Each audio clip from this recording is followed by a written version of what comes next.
그리고 가정의 달을 맞이해서 특별히 이번 주 어린이 주일인데 어린이 주일들 맞이해서 우리 부모가 자녀를 사랑한 것처럼 하나님도 자녀된 저와 여러분을 사랑하는 줄 믿습니다. 그러면서 우리가 하나님도 우리를 사랑하기 때문에 오냐만 하는 것이 아니라 그렇게 때로는 뭐 하신다? 징계를 하신다는 것입니다. 그 징계를 통해서 하나님도 그 사랑을 표현하신다는 것입니다. 그래서 오늘 본문 말씀에 3절 11절 하나님은 징계하시는데 어떻게 징계하시고 그 징계를 어떻게 받아들이라고 말씀하고 있는가, 다시 한번 본문 말씀 한번 보도록 하겠습니다. 자, 잠언 3장 11절입니다. 다 같이 읽어보겠습니다. 시작. 내 아들아, 여호와의 징계를 경히 여기지 말라. 그 꾸지람을 싫어하지 말라. 아멘. 내 아들아, 여호와의 징계를 어떻게 여기지 말라고 말씀하고 경히 여기지 말라. 경히 여기지 말라는 것이 무슨 뜻입니까? 예, 그렇죠. 가볍게 여기지 말라는 것입니다. 싫어하지 말라는 것입니다. 오늘 이 시간에도 하나님이 우리에게 말씀을 주시는데 그 말씀을 가볍게 여기지 마시기 바랍니다. 그리고 그 말씀을 듣기 싫어하지 말라는 것입니다. 그 말씀을 경히 여기지 말고 새겨 들으시는 자가 되시기를 주님의 이름으로 축원드리겠습니다. 부모가 자녀를 교육합니다. 부모가 자녀를 교육할 때도 이런 것은 하고 저런 것은 하지 말라고 지시하고 명령합니다. 그런데 그 명령을 그 자녀들이 다 받아들이고 다 시키는 대로 다 합니까? 그렇지 않죠. 어떤 것은 항상 어린아이라 할지라도 지 생각이 나오고 자기 고집이 나오고 그래서 말을 안 들을 때가 있다는 것입니다. 여러분들도 다 경험했으리라 믿습니다. 그런데 어제 결혼식 갔는데 천하가 결혼식을 하는데 주례를 전 목사님이 쓰셨습니다. 그리고 이경 목사님이 대표 기도를 축하 기도를 했습니다. 그런데 두 분 다 똑같이 하시는 말씀이 전 목사님도 그렇고 이경 목사님도 그렇고 아들인 천하는 한 번도 지금까지 자기들의 말을 거역해 본 적이 없는 아들이라고 말씀하시더라고요. 그런데 그런 아들은, 그런 자식은 극히 드물죠. 극히 드뭅니다. 보통 다들 다 지 생각을 가지고 지 마음 가지고 지 고집으로 하며 살아간다는 것입니다. 그런가 마찬가지. 그래서 가인의 자손이라고 말씀하고 있다는 것입니다. 그래서 가인의 자손이, 가인이 어떤 사람입니까? 선을 행했습니까? 악을 행했습니까? 악한 삶을 살았다는 것입니다. 그래서 태어날 때부터 반항하고 태어날 때부터 그렇게 하는 것이 고집을 가지고 태어난다는 것입니다. 그런데 그런 자녀들에게 결국 그 자녀들 바른 길로 인도하는 방법은 뭐밖에 없습니까? 말씀밖에 없는 것이고 또한 매밖에 없다는 것입니다. 매밖에 꾸지람할 수밖에 없다는 것입니다. 그래서 오늘 하나님의 말씀도 마찬가지로 뭐라고 말씀하고 있습니까? 다시 3장 11절 말씀 다시 한번 다 같이 한번 읽어보겠습니다. 시작. 내 아들아, 여호와의 징계를 영히 여기지 말라. 그 꾸지람을 싫어하지 말라. 아멘. 여호와의 징계를 뭐하지 말라? 경히 여기지 말고 싫어하지 말라는 것입니다. 즉 하나님도 말씀을 통해서 주의 종을 통해서 경고하십니다. 어떤 경고를 하십니까? 돌아오라고, 돌이키라고 권면하시는데 그 말을 한 귀로 듣고 한 귀로 흘린다면, 우습게 여긴다면 징계가 올 수밖에 없다는 것입니다. 매를 댈 수밖에 없다는 것입니다. 자, 한번 22장 15절 말씀 한번 보도록 하겠습니다. 22장 15절 다 같이 읽어보겠습니다. 시작. 아이의 마음에는 미련한 것이 얽혔으나 징계하는 채찍이 이를 멀리 쫓아내리라. 아멘. 아이의 마음에는 미련한 것이 얽혀 있어서 징계하는 채찍이 이를 뭐하게 한다? 멀리한다. 즉 채찍을 통해서 하나님의 징계를 통해서 그 미련한 것을 멀리하게 하신다고 말씀하고 있다는 것입니다. 즉 어린아이, 이 말씀이 어린아이에게만 비유했다고 하지만 우리 저와 여러분들도 영적으로도 어린아이 신앙이 될 수 있다는 것입니다. 그럼 영적으로 어린아이 신앙인 자에게 우리에게는 어떻게 한다? 하나님께서 징계하시는데 그 징계를 통해서, 채찍을 통해서 미련한 것, 즉 하나님의 말씀에서 어긋난 것을 바른 길로 인도하게 하신다고 말씀하고 있다는 것입니다. 그래서 장성한 자의 믿음은 올라가는 자, 장성한 자는 어떤 자가 장성한 믿음에 오른 자라고 성경은 말씀하고 있습니까? 여러분들이 장성했다면, 키가 크고 성장했다면 어떻게 하는 것이 장성한 믿음이라고 성경은 말씀하고 있습니까? 예? 그렇죠. 하나님의 말씀, 즉 선악을 분별할 수 있는 자가 장성한 자의 믿음이라고 했습니다. 그렇다면 여러분들이 지금도 선악을 분별하지 못하고 있다면, 하나님의 말씀대로 순종하지 못하고 있다면 아직 장성한 믿음의 분량에 서지 못했다는 증거라는 것입니다. 그렇다면 어린아이 신앙에 머물러 있다면, 그 어린아이 신앙에 머물러 있는 자에게 하나님께서는 장성한 믿음으로까지 성장시키기 위해서 뭐한다? 징계하고 채찍질을 하시고 간섭을 하신다는 것입니다. 그래서 그 간섭하는 것을 기분 나쁘게 생각하지 말고, 간섭하는 것을 뭐하지 마라? 경히 여기지 말라고 말씀하고 있다는 것입니다. 그래서 그 말씀을, 채찍질하는 그 말씀을 마음에 새길 수 있는 자들이 되어야 된다는 것입니다. 즉, 그런데 이 이스라엘 성경을 통해서 우리가 알 수 있듯이 이 이스라엘 백성들도 마찬가지고, 이스라엘 역사도 항상 그들이 징계를 통해서, 징계받았을 때 어떻게 했습니까? 하나님을 찾았고 하나님께 부르짖은 것을 우리는 너무나 잘 알고 있다는 것입니다. 마찬가지로 내가 잘났다고 생각하고 내 생각이 들어가는 그 순간 하나님과 멀어질 수 있다는 것을 저와 여러분들은 말씀을 통해서 너무나도 잘 알고 있으리라 믿습니다. 그래서 고난이 내게 무엇이라고 성경은 말씀하고 있습니까? 고난이 내게 유익이라. 왜 고난이 저와 여러분들에게 유익입니까? 이를 통해서 하나님의 율례를 알게 되기 때문에, 하나님의 말씀을 깨닫게 되었고, 하나님의 뜻을 깨달을 수 있게 되었기 때문에, 하나님의 말씀을 돌아올 수 있게 되었기 때문에 고난이 유익이라고 성경은 말씀하고 있다는 것입니다. 그래서 그 고난이, 즉 하나님의 징계를 통해서 우리는 하나님으로 돌아올 수 있는 기회가 생기게 된다는 것입니다. 자, 다시 계속해서 잠언 29장 15절 말씀도 한번 보도록 하겠습니다. 잠언 29장 15절 다 같이 읽어보겠습니다. 시작. 채찍과 꾸지람이 지혜를 주거늘 임의로 하게 버려두면 그 자식은 어미를 욕되게 하느니라. 아멘. 채찍과 꾸지람이 무엇을 준다? 지혜를 준다. 즉 지혜를, 어떤 지혜입니까? 하나님의 말씀을 깨닫게 되는 지혜, 천국을 향하는 말씀을 깨닫게 하는 그 지혜를 주는데, 후반절에 뭐라고 말씀하고 있습니까? 임의로 하게 버려두면, 지가 알아서 하게 버려두면 그 자식은 어떻게 된다? 어미를 욕되게 한다는 것입니다. 즉 매와 꾸지람을 지시를 주지만 잘못하는 것을 보고도 놔두면 그대가 지가 알아서 하겠지, 지가 알아서 하겠지, 이렇게 놔두면 그 자식이 어떻게 된다? 부모를 욕보인다고 분명히 성경은 말씀하고 있다는 것입니다. 그 예가 성경에 누가 나옵니까? 우리가 잘 아는 엘리 제사장과 그 자녀들 맞습니까? 오냐 키우다 보니까 그 아들이 뭐가 되어서? 불량자가 되어서 하나님의 징계가 내렸는데, 그 하나님의 징계를 통해서 어떻게 되었습니까? 그 집안이 다 멸망당하는 결과가 나타났다는 것입니다. 하나님의 말씀에 불순종하는 3, 4대까지 뭐가 임한다? 저주가 임해서 그 집안이 없어지는 그 결말을 정확하게 예를 통해서, 누구를 통해? 엘리 제사장의 그 집안을 통해서 저와 여러분들에게 보여주고 있다는 것입니다.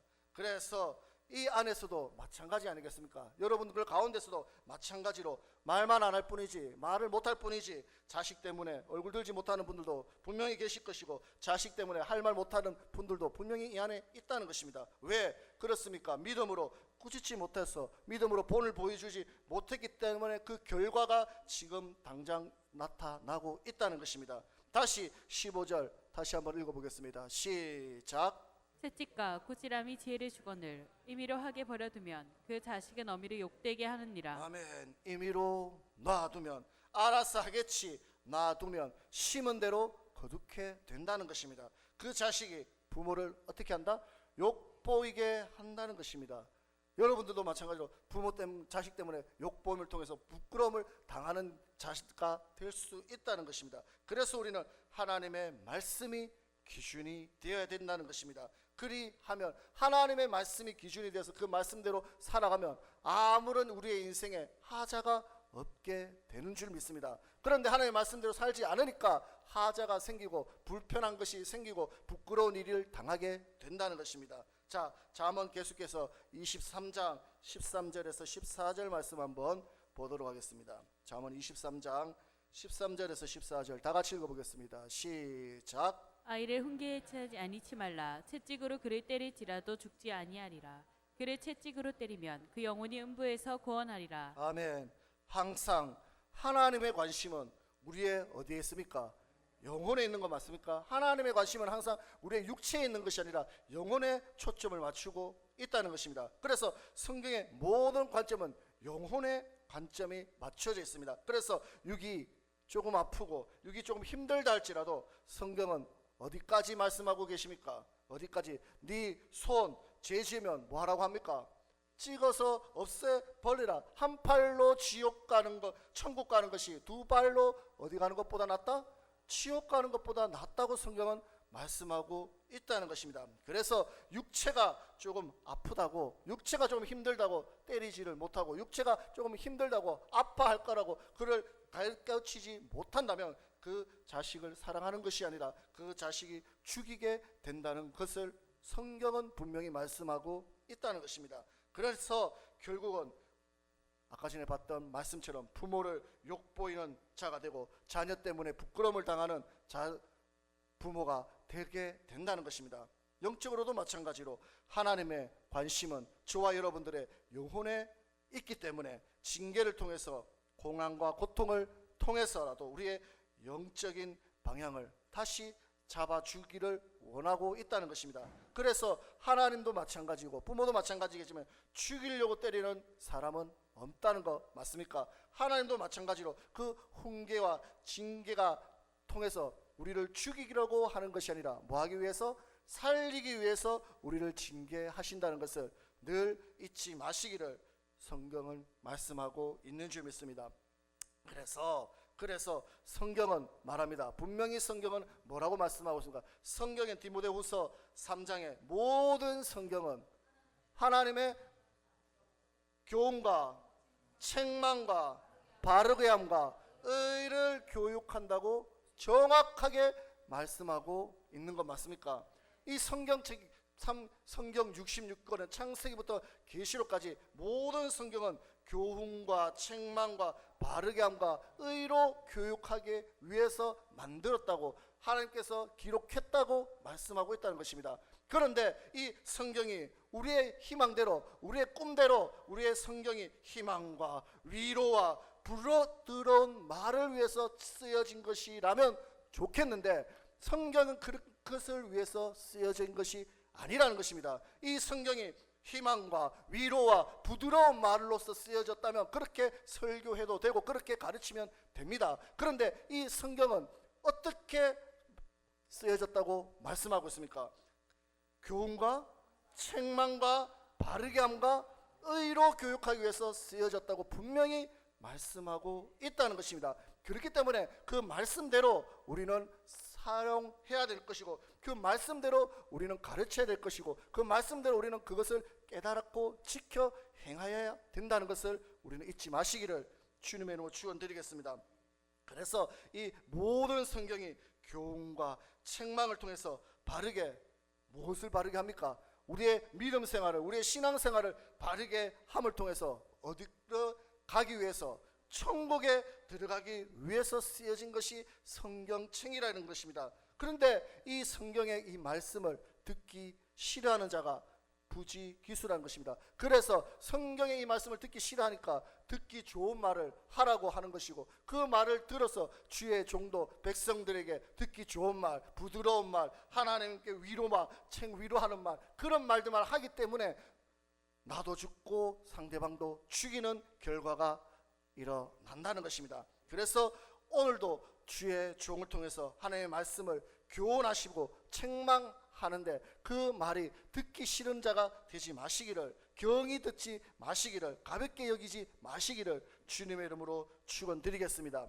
그래서 그저 대충 지나가는 말로서 들어서는 안 된다는 것입니다. 자, 다시 한번 계속해서 잠언 22장 6절 말씀 한번 다 같이 읽어보겠습니다. 22장 6절 다 같이 읽어봅니다. 시작. 마땅히 행할 길을 아이에게 가르치라. 그리하면 늙어도 그것을 떠나지 아니하리라. 아멘. 마땅히 행할 길 어떤 길입니까? 하나님의 율 말씀이죠. 규례와 법도 율법이죠. 그 말씀을 아이에게 가르치라. 그리하면 어떻게 된다? 늙어도 그 말씀이 떠나지 않는다는 것입니다. 저와 여러분들도 영적으로는 어린아이 신앙일 수 있다고 분명히 말씀드렸습니다. 그렇기 때문에 그 말씀을 마땅히 가르쳐야 될 것이고 그 말씀을 들었으면 그 말씀이 잘 박힌 못이 되어서 우리가 천국 가는 그날까지 믿음 생활하는 마치는 그날까지 잘 박힌 못이 되어야지만 그 말씀을 떠나지 않을 수 있게 된다는 것입니다. 그래서 그 말씀을 들으라고 잘 박힌 못이 되라고 하나님께서는 징계하시기 전에 돌이키라고 오늘도 말씀을 주시는 줄 믿습니다. 자, 신명기 8장 5절에서 6절 말씀 한번 보도록 하겠습니다. 신명기 8장 5절에서 6절입니다. 다 같이 읽어보겠습니다. 시작. 너는 사람이 그 아들을 징계함 같이 내 하나님 여호와께서 너를 징계하시는 줄 마음에 생각하고 내 하나님 여호와의 명령을 지켜 그 도를 행하며 그를 경외할지니라. 아멘. 하나님이 우리를 징계하시는 이유가 무엇이라고 말씀하고 있습니까?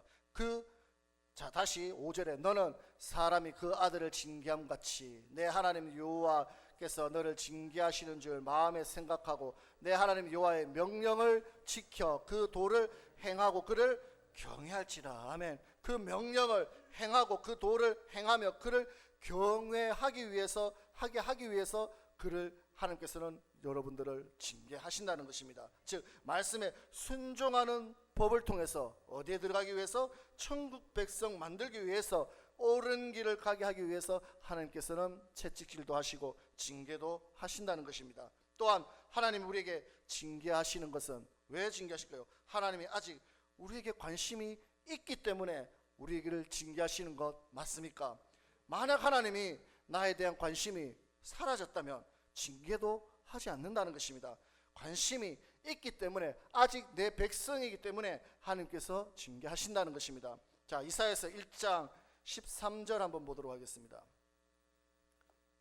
이사야서 1장 13절 다 같이 읽어보겠습니다. 시작. 헛된 재물을 다시 가져오지 말라. 분향은 나의 가증이 여기는 바요. 월삭과 안식일과 대회로 모이는 것도 그러하니 성의와 아울러 악을 행하는 것을 내가 견디지 못하겠노라. 아멘. 뭐라고 말씀하고 있습니까? 헛된 재물을 내게 가져오지 말라. 분향과 월삭과, 즉 하나님께 드리는 예배를 하나님이 받지 않는다는 건 맞습니까? 하나님께 예배 드리면서 물질을 가져오고 하나님 내 몸을 갖고 오는데 그 물질도 받지 않을 뿐더러 내 몸도 받지 않겠다는 것입니다. 왜 그렇습니까? 왜 그렇습니까? 가인과 같이 앞에 보면 소돔 고모라와 같이 악한 삶을 살았기 때문에 그 삶을 가지고 오는 예배를 하나님께서 받지 않겠다고 말씀하고 있는 건 맞습니까? 그래서 그들의 예배 보고 싶지도 듣고 싶지도 하지도 않다고 하나님께서는 더 이상 나에게 찾아오지 말라고 말씀하고 있습니다. 저와 여러분들의 그런 삶을 살아서 그런 예배가 되어서는 안 되지 않겠습니까? 그런 예배가 되어서는 절대로 안 된다는 것입니다. 그러면서 계속해서 14절과 15절 다 같이 읽어보겠습니다. 시작. 내 마음이 너희의 월삭과 정한 절기를 싫어하나니 그것이 내게 무거운 짐이라. 내가 지기에 곤비하였느니라.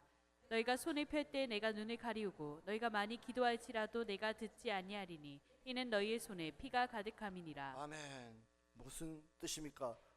여러분들이 하는 그들이 하는 그 기도를 듣겠다 듣지 않겠다?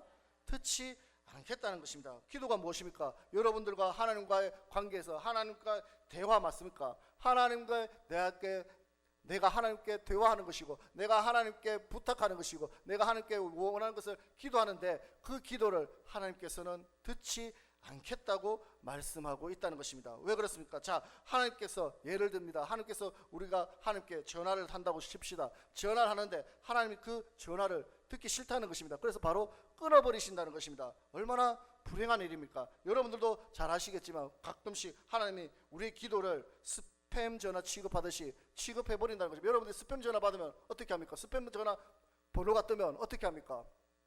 예?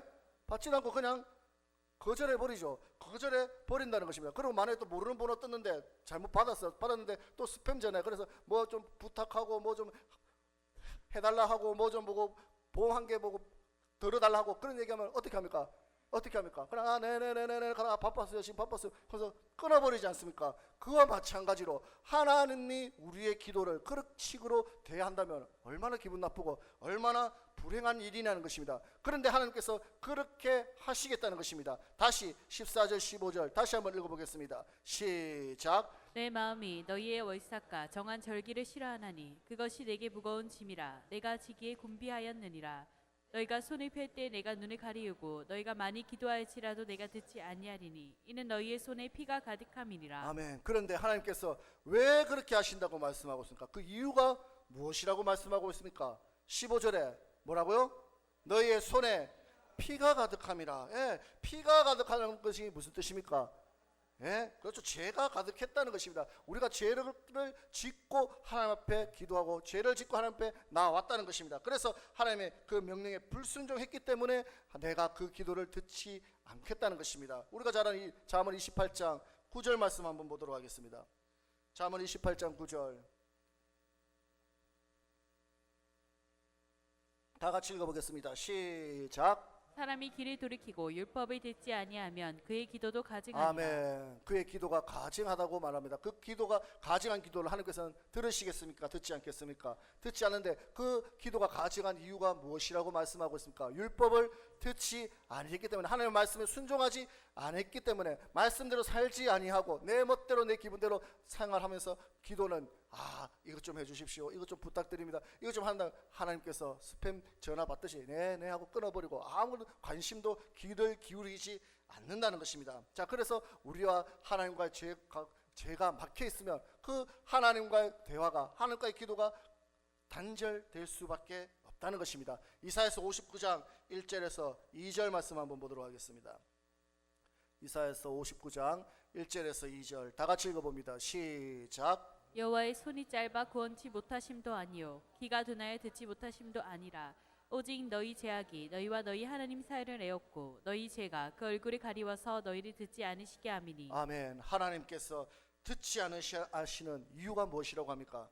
죄악이 가득했기 때문이라고 말씀하고 있는 건 맞습니까? 그러므로 우리는 죄와 어떻게 해야 됩니까? 담을 쌓아야 된다는 거 맞습니까? 죄와는 피 흘리기까지 싸워야지만 된다는 것입니다. 그래야지만 하나님과의 먹힌 담이 허물어지는 것이고, 하나님이 우리의 예배를 받아주시는 것이고, 우리의 기도를 응답해 주시는 것이고, 그래야지만 그 기도가 열답되고 그 예배가 열납될 때만이 우리가 천국까지 인도되는 하나님의 백성이 될 수 있다는 것입니다. 그렇기 때문에 저와 여러분들은 죄와는 담을 쌓고 죄와는 피 흘리기까지 싸워야 되는데, 그런 자들이 많다 적다?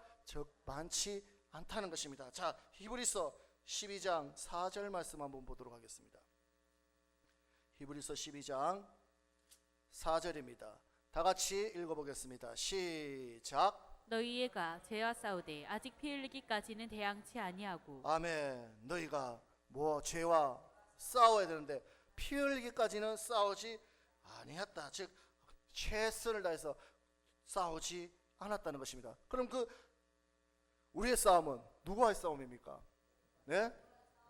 마귀와의 싸움 맞습니까? 즉 마귀와의 싸움에서, 불순종과의 싸움에서 피 흘리기까지 싸우지 아니한, 그저 대충 그저 흘러가는 대로, 그저 타협하면서 오늘 이런 상황이 왔는데 이것이 하나님 보시기에 분명히 죄고 악한 길이고 가면 안 되는 길인 걸 알면서도 그냥 흘러가는 대로 대충 오늘 이 정도는 가능하겠지, 서로 타협하면서 그렇게 살았다는 것입니다. 즉 피 흘리기까지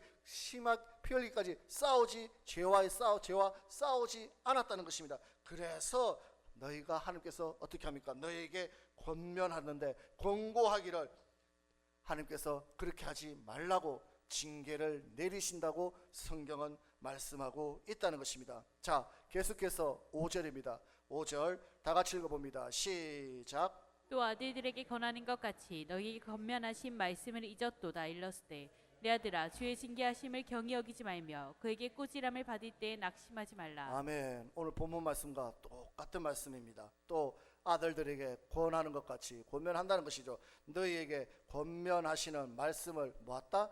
잊었다. 누가? 저와 여러분들이, 이스라엘 백성들이 하나님의 그 말씀을 잊었다는 것입니다. 일렀으되 내 아들아, 주의 징계하심을 뭐하지 말며 경히 여기지 말며 그에게 꾸지람을 받을 때에 뭐하지 말며 낙심하지 말며 오늘 본문 말씀을 그대로 인용하면서 하나님께서 내게 징계하실 때 경히 여긴다. 즉 쉽게 생각하지 말라는 것입니다. 그런데 그 꾸지람을 받을 때 잔소리로 듣지 말고 마음 상하지 말고 믿음 흔들리지 말라는 것입니다. 즉 꾸지람을 받을 때 뭐 하지 말라? 낙심하지 말라. 낙심하지 말라는 것은 내 기분이 상하고 믿음이 흔들리고 하지 말라는 것입니다. 왜? 그렇게 하면 누구만 손해입니까? 나만 손해라는 것입니다. 계속해서 6절 다 같이 읽어보겠습니다. 6절 시작. 주께서 그 사랑하시는 자를 징계하시고 그의 받으시는 아들마다 채찍질이 사심이니라 하였으니. 아멘. 주께서 그 사랑하시는 자를 뭐한다? 징계하시고 그의 받으시는 아들마다 채찍질 하신다. 즉 하나님은 사랑하시는 자를 징계하신다는 것입니다. 바꿔 말하면 사랑하지 않으면 징계도 없다는 것이죠. 즉 말대로 말하면 다른 길로 가는 길, 나쁜 길로 가더라도 하나님이 사랑하지 않는 그 자는 관심이 없다는 것입니다. 이 자는 이미 뭐한 자다? 버리운 자라고 성경은 말씀하고 있다는 것입니다. 계속해서 7절에서 8절 다 같이 읽어보겠습니다. 시작. 너희가 참음은 징계를 받기 위함이라. 하나님이 아들과 같이 너희를 대우하시나니 어찌 아비가 징계하지 않는 아들이 있으리요. 징계는 다 받는 것이오늘 너희에게 없으면 사생자요 참 아들이 아니니라. 아멘. 자식이니까 징계한다는 말 맞습니까? 옆집 자식이, 여러분들 보시고 옆집 자식이 몇 배 봤는데 옆에 집 아들이 맨날 학교도 안 가고 맨날 타락한 생활하고 방탕한 생활하고 맨날 돌아다녀. 그 모습을 봤어, 알았어, 안다고 그 사람 그 자를 그 자식을 징계합니까? 꾸중합니까? 안 하지 않습니까? 그래서 뭐 합니까? 그냥 뒤에서 욕이나 하겠지. 아이고 저 집은 누구 욕이나 하지. 그 사람 불러놓고 징계합니까? 그러지 않는다는 것입니다. 왜 그렇습니까? 내 자식이 아니기 때문에 맞습니까? 그렇기 때문에 저번에도 말씀드렸듯이 고아가 불쌍한 이유가 무엇입니까? 가장 고아가 불쌍하냐? 바른 길로 인도해 줄 부모가 없기 때문이라는 것입니다. 먹고 사는 문제 때문이 아니라 바른 길로 인도해 줄 부모가 없기 때문에 고아가 불쌍하다는 것입니다. 왜 그렇습니까? 모든 것을 자기 자신이 결정해야 되겠죠. 어리지만 그 고아는 자기 자신이 결정해야 되고 판단해야 되고 그렇게 살아가야 된다는 것입니다. 그래서 잘못된 길로 간다 할지라도 그것을 수정해 줄 어른이 없기 때문에 불쌍하다는 것입니다. 그런데 그 이스라엘 백성들이 고아와 같이 자기 멋대로 자기 마음대로 살았다고 성경은 말씀합니다. 자, 이사야서 계속해서 66장 3절 한번 보도록 하겠습니다. 이사야서 66장 3절입니다. 다 같이 읽어보겠습니다. 시작. 소를 잡아 드리는 것은 살인함과 다름이 없고 어린 양으로 제사 드리는 것은 개의 목을 꺾음과 다름이 없으며 드리는 예물은 돼지의 피와 다름이 없고 분향하는 것은 우상을 찬송함과 다름이 없이 하는 그들은 자기의 길을 택하며 그들의 마음은 가증한 것을 기뻐한즉. 아멘. 그들은 누구의 길을 택했다고 말씀하고 있습니까? 자기의 길을 택하며 가증한 것을 기뻐했다. 다시 말해서 하나님이 원하시는 방향이 아니라 자기 멋대로 지가 하고 싶은 대로 살았다는 것입니다. 즉 하나님이 명하신 길이 아니라 자기의 길, 자기에게 원하는 방향으로 갔다는 것입니다. 그래서 수많은 선지자들이 외쳤는데도 뭐라고? 돌이키라고, 돌아오라고, 깨달으라고. 왜냐? 잘못 가고 있기 때문에 다시 돌아오라고 말씀하는데도 지난주에도 말했듯이 호세아 선지자께서 말했듯이 돌아오라, 돌아오라, 돌이키라 그렇게 말하는 대로 징계를 가해도 그들이 어떻게 했다? 돌이키지 아니했다고 말씀하고 있다는 것입니다. 즉 고아와 같이 내 멋대로 살았다는 것입니다. 내 기분대로, 내 상황대로 내가 판단하고 내가 알아서 아무런 관심 없이 아무런 옆에 사람들의 터치 없이 내 멋대로 살았다는 것입니다. 그 결과가 어떻게 됐습니까? 그들은 징계를 당하고 멸망을 받았다는 것을 우리는 너무나 잘 알고 있다는 것입니다. 그런데 반대로 우리가 하나님의 자녀가 맞다면 불순종할 때, 말씀대로 살지 않을 때 징계가 오는 것이 당연한 것이라고 성경은 말씀하고 있다는 것입니다. 고난과 고통이 오는 것이 당연하다고 말씀하고 있다는 것입니다. 그러므로 예수 믿으면서 바로 복이 온다? 예수 믿으면 꽃길만 열린다? 그것은 상상 속의 일이고 말씀을 들었다면, 말씀을 정확히 안다면 신앙생활은 꽃길만 있는 것이 아니죠. 신앙생활은 무슨 길의 생활입니까? 광야생활 맞습니까? 이 광야생활은 꽃길이 아니라 험한 길이라는 것입니다. 그래서 좁은 길이고, 그래서 그 길은 많은 사람들이 가는 길이 아니라 좁은 길이고 적은 자가 찾는 길이라는 것입니다. 그래서 그 길 끝에 천국에 가는 자들도 많다 적다? 적다고 성경은 정확하게 말씀하고 있다는 것입니다. 그래서 우리는 그 광야 생활을, 즉 교회 생활을 하는 데 있어서 우리 하나님의 은혜가 없으면 할 수 있습니까? 없습니까? 할 수 없다는 것입니다. 즉 또한 하나님의 보호하심이 없으면 살 수 있습니까? 없습니까? 불기둥과 구름기둥에 인도하지 않으면 살 수 없는 곳이 광야 생활이라는 것입니다. 마찬가지로 저와 여러분도 하나님을 떠나서는 살 수 없다는 것입니다. 이 교회 안에 들어왔고 믿음 생활이 시작됐다면 하나님의 보호하심에서 떠나서 내 생각대로, 내 기분대로, 내 형편대로 살아가면 멸망당할 수밖에 없다는 것이, 그것이 광야 생활이라는 것을, 신앙 생활이라는 것을 우리는 잘 알고 있으리라 믿습니다. 그렇기 때문에 하나님께서는 그 광야 생활 가운데, 신앙 생활 가운데 불기둥과 구름기둥으로 인도하는 그 가운데 그것을 벗어나려고 하는 자들에게 무엇이 징계가 찾아온다는 것입니다. 그래서 주님만 의지하고 그 하나님의 말씀만 따라가야지만 가나안에 들어갈 수 있는데, 내 기분대로, 내 형편대로, 내 마음대로, 내 생각대로 살다 보면 하나님의 보호하심에서 이탈하게 되는 것이고 결국엔 멸망받을 수밖에 없다는 것입니다. 그래서 하나님은 징계를 통해서 다시 정신을 차리라고 저와 여러분들에게 경고하시는 줄 믿습니다. 다시 계속해서 히브리서 12장 8절입니다. 히브리서 12장 8절 다 같이 읽어보겠습니다. 시작. 징계는 다 받는 것이오늘 너희에게 없으면 사생자요 참 아들이 아니니라. 아멘. 징계가 없으면 뭐다? 사생자요 참 아들이 아니다. 그래서 저와 여러분들은 두려워해야 된다는 것입니다. 무엇을 두려워해야 합니까? 내가 내 맘대로 사는데, 내 기분대로 사는데 징계가 없다? 그러면 하나님이 참 아들이 아니라는 뜻이죠. 즉 하나님의 자녀가 아니면 누구의 자녀입니까? 마귀의 자녀가 될 수밖에 없고, 마귀의 자녀가 되었다면 그 결말은 어디에 들어가는 것입니까? 지옥 갈 수밖에 없다는 것입니다. 그래서 두려워해야 된다는 것입니다. 계속해서 다시 8절부터 9절 읽어보겠습니다. 시작. 징계는 다 받는 것이오늘 너희에게 없으면 사생자요 참 아들이 아니니라. 또 우리 육체의 아버지가 우리를 징계하여도 공경하였거든 하물며 모든 영의 아버지께 더욱 복종하여 살려 하지 않겠느냐. 아멘. 우리의 육체의 아버지가 나를 징계하여도 부모를 공경하는데 하물며 영의 아버지께 더욱 복종해야 하지 않겠느냐라고 말합니다. 그런데 불행하게도 그런 자들이 많지 않다는 것입니다. 많지 않아. 그래서 계속해서 10절입니다. 10절 다 같이 읽어봅니다. 시작. 저희는 잠시 자기 뜻대로 우리를 징계하였거니와 오직 하나님은 우리의 유익을 위하여 그의 거룩하심에 참내케 하시니라. 아멘. 저희는 잠시 자기의 뜻대로 우리를 징계한다. 무슨 뜻입니까? 우리 육체의 아버지는 자기 뜻대로도 징계했다는 것입니다. 내 기분 따라서 내 자존심, 내 마음에 들지 않는다고 징계할 수도 있었다는 것입니다. 하지만 하나님은 그렇게 기분대로, 내 기분 나쁘다고 우리를 징계하시는 분이 아니라는 것입니다. 자, 자기의 기분 때문에 내 마음대로 이랬다가 저랬다가 하시는 분이 아니라는 것입니다. 그러면서 다시 10절 읽어보겠습니다. 시작.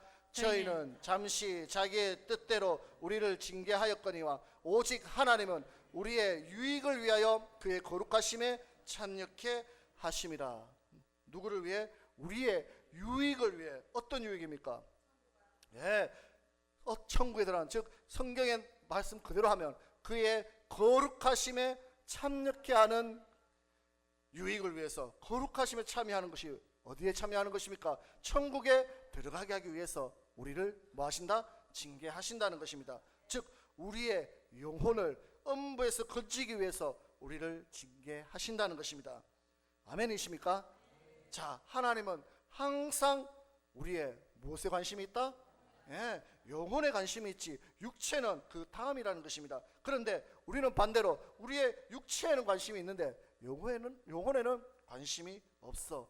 그래서 하나님과 항상 엇박자를 낸다는 것입니다. 계속해서 11절입니다. 11절 시작. 무릇 징계가 당시에는 즐거워 보이지 않고 슬퍼 보이나 후에 그로 말미암아 연단한 자에게는 의의 평안한 열매를 맺나니. 아멘. 징계가 오면, 고난이 오면 당연히 그 시기에는 힘들고 고통스럽고 즐겁지 않죠. 누가 그 징계를 좋아하겠습니까? 하지만 계속해서 12절입니다. 12절 시작. 그러므로 피곤한 손과 연약한 무릎을 일으켜 세우고. 아멘. 하지만 너희가 징계를 받았다고요, 너희 스스로 쓰러지지 말라는 것입니다. 무릎을 일으켜 세우고, 그리고 곧은 길로, 옳은 길로, 바른 길로 걸어가라고 말씀합니다. 자, 13절 다 같이 읽어봅니다. 시작. 너희 발을 위하여 곧은 길을 만들어 저는 다리로 하여금 어그러지지 않고 고침을 받게 하라. 아멘. 계속 쩔뚝거리면 신앙생활 하지 말고, 제대로 걷지 못하는 신앙생활 하지 말고, 이제는 고침을 받았다면 어그러지지 말고 바른 길을 가라고 말씀합니다. 이것이 하나님의 징계의 목적이라는 것입니다. 왜? 우리를 그의 거룩하심에 참여하게 하기 위해서, 10절에 뭐라고, 그의 거룩하심에 참여하기 위해서, 우리의 유익을 위해서 징계하신다고 말씀하셨기 때문에, 그래서 구약이나 신약이나 똑같이 우리에게 말씀합니다. 우리에게 무엇인가 막힌다, 고난이 온다, 그렇다면 내 영혼을 먼저 점검해 보라는 것입니다. 그런데 반대로 내 마음대로 살아가는데도 고난도 없고 징계도 없다, 그러면 반대로 뭐 해야 됩니까? 두려워해야 된다는 것입니까? 왜 두려워해야 됩니까? 하나님이 우리를 버렸기 때문에, 사생자가 되었기 때문에. 아멘. 여러분 주변을 살펴보시기 바랍니다. 여러분 주변에서 하나님의 말씀을 떠나서 살아가고 있는 가족, 친지, 자녀, 이웃들 중에 고난도 징계도 없이 잘 먹고 잘 살고 있는 분들이 있는지, 아니면 그 자들이 봤을 때, 우리의 눈으로 봤을 때 그것이 복입니까, 저주입니까? 저주라는 것입니다. 왜 저주랍니까? 하나님께서 그들을 버렸기 때문에. 예. 히브리서 9장 27절에 한 번 죽는 것은 정한 것이요 그 후에는 무엇이 있다? 예, 심판이 우리를 기다리고 있다는 것입니다. 저와 여러분들은 다 죽습니다. 그런데 중요한 것은 그 후에 무엇이? 심판이 우리를 기다리고 있다는 것입니다. 바꿔 말하면, 한번 우리가 죽기 전에는 오는 고난이나 고통이나 징계는 저와 여러분들에게 다시 하나님께서 기회를 주시는 것 맞습니까? 돌아오라고, 다시 하나님 말씀대로 돌아오라고 기회를 주시는 것이지만, 우리가 죽은 후에는 심판대 앞에 섰을 때는 기회가 있다 없다? 기회가 없다는 것입니다. 그래서 징계는 우리에게 기회를 주시는 것이라는 것을 생각하면서 그 징계를 왔을 때 감사함으로 받을 수 있는 자가 되어야 된다는 것입니다.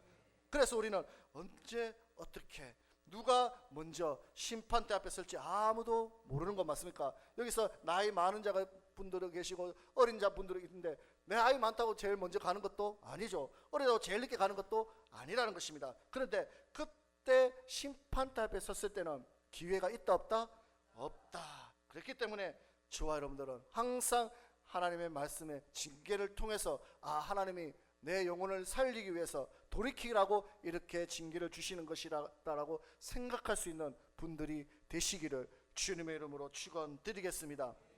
또한 혹여나 내 주변에 있는 믿지 않는, 믿었다가 떠난 자들 중에서 지금도 잘 먹고 잘 살고 있는 분이 있다면, 그 하나님께서는 그 자를 위해서 기도할 수 있는 자가 되어야 될 줄 믿습니다. 돌아오게 해달라고 기도할 수 있는 자가 되어야 된다는 것입니다. 또한 고난, 고통, 문제 때문에 괴로워하는 분이 있다면 하나님이 아직도 그를 버리지 아니했다는 것이 뜻이겠죠. 그래서 돌이올 수 있도록 권면할 수 있는, 도와줄 수 있는 분들이 되시기를 주님의 이름으로 축원드리겠습니다.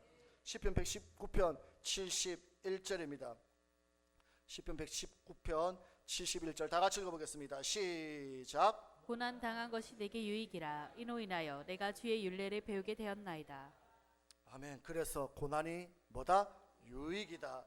그 징계를 통해서 하나님의 율례를 깨닫게 되었다는 것입니다. 즉 하나님의 말씀이 나에게 계속 찔려 거슬려, 그런데 그 말이 성경의 말씀이라면 내가 잘못 가고 있다는 것을 인정하고 돌이킬 수 있는 분들 되시기를, 사생대가 되지 않는 분들 되시기를 주님의 이름으로 축원드리겠습니다. 우리는 하나님의 말씀이면 세상 사람들은 징계를 받을 때 두려워하고 나에게 고난이 오고 고통이 왔을 때 원망하고 불평할 수 있습니다. 하지만 저와 여러분들이 고난을 받았을 때는 그 고난을 통해서 하나님이 복 주신 길이라는 것을 깨닫는 분들 되시고, 또한 하나님께서 나에게 주는 사인이라는 것을 깨달을 수 있는 분들 되시기를 주님의 이름으로 축원드리겠습니다. 왜냐? 하나님이 아직 나를 사랑하고 있다는 증거기 때문이라는 것을 늘 잊지 마시기 바랍니다. 그래서 믿음은 항상 말씀드립니다. 믿음은 말로 하는 것이 아니라 무엇으로 합니까?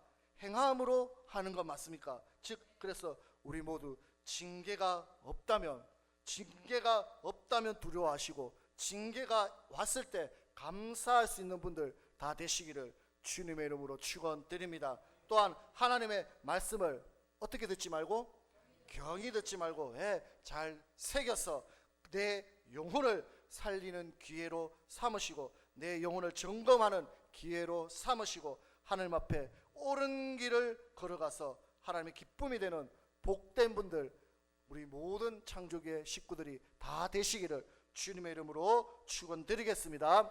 말씀을 생각하시면서 잠깐 기도드리겠습니다. 하나님께서 우리를 사랑하시기 때문에 하나님께서 우리를 징계하신다는 것을 늘 잊지 말고 하나님의 징계를 경히 여기지 않는 자 되게 해달라고 기도하시고, 또한 하나님의 징계 받기 전에 우리는 복을 받으면서 살아갈 수 있는 복된 자녀 되게 해달라고 다 같이 주의 일창 외치고 다 같이 기도드리겠습니다. 주여!